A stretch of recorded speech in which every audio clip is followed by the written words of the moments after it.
جادوئی پھول اور مینڈک۔ Amazon forest کے بیچوں بیچ فریڈی نام کا ایک متجسس مینڈک رہتا تھا۔ ایک دن اس نے ایک بھرے پتے کے اوپر سے جھانکا۔ اس نے ایک جادوئی پھول کی کہانیاں سنی ہوئی تھی جو کسی بھی خواہش کو پورا کر سکتا ہے۔ آج فریڈی نے فیصلہ کیا کہ اسے ڈھونڈ کر ہی رہے گا۔ وہ اس جادوئی پھول کو ڈھونڈنے گھنے جنگلوں میں نکل گیا۔ فریڈی ایک گرے ہوئے درخت کے تنے پر چڑھ گیا اور ادھر ادھر دیکھنے لگا۔ جنگل زندہ دکھائی دے رہا تھا، ہر ہوا کی جھونکی کے ساتھ سرگوشی کرتا رہا۔ سفر ابھی شروع ہی ہوا تھا، لیکن فریڈی نے جوش اور خوف کا ایک اشارہ محسوس کیا۔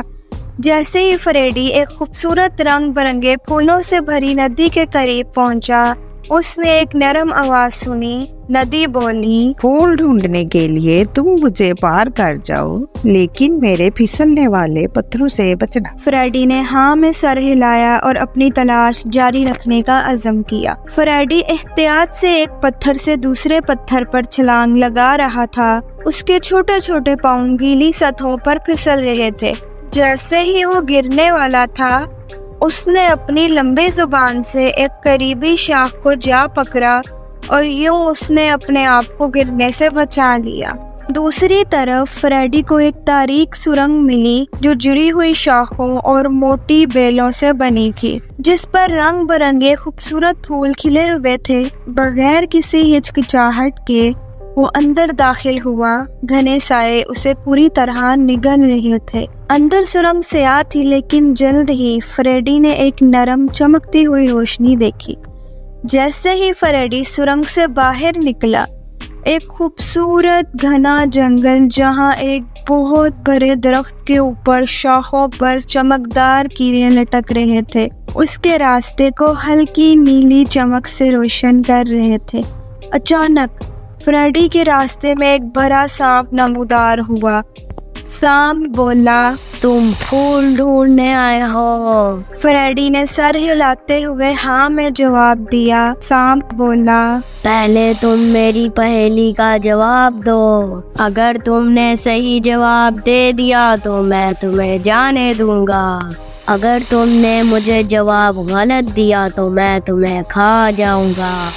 فریڈی نے کہا، مجھے تمہاری یہ شرط منظور ہے۔ سانپ بولا، تو پہیلی کچھ یوں ہے کہ لال گائے لکڑی کھائے، پانی پیے اور مر جائے۔ فریڈی ذہین تھا۔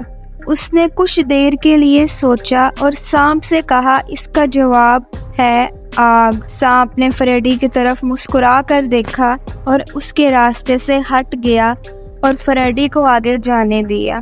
فریڈی ایک بہت ہی خوبصورت باغ کے ایک چھوٹے سے گراؤنڈ میں آ گیا، جہاں چاروں طرف رنگ برنگے پھول ہی پھول کھلے ہوئے تھے۔ خوبصورت رنگ برنگی تتلیاں پھولوں کے گرد منڈلا رہی تھی۔ وہاں زمرد کی گھاس تھی اور مرکز میں ایک واحد چمکدار پھول کھڑا تھا جو جادوئی چمک کے ساتھ چمک رہا تھا۔ جیسے ہی فریڈی پھول کے قریب پہنچا، اس پھول نے نرم آواز میں کہا، اپنی خواہش پوری کرنے کے لیے آپ کو اپنے دل سے کچھ شیئر کرنا چاہیے۔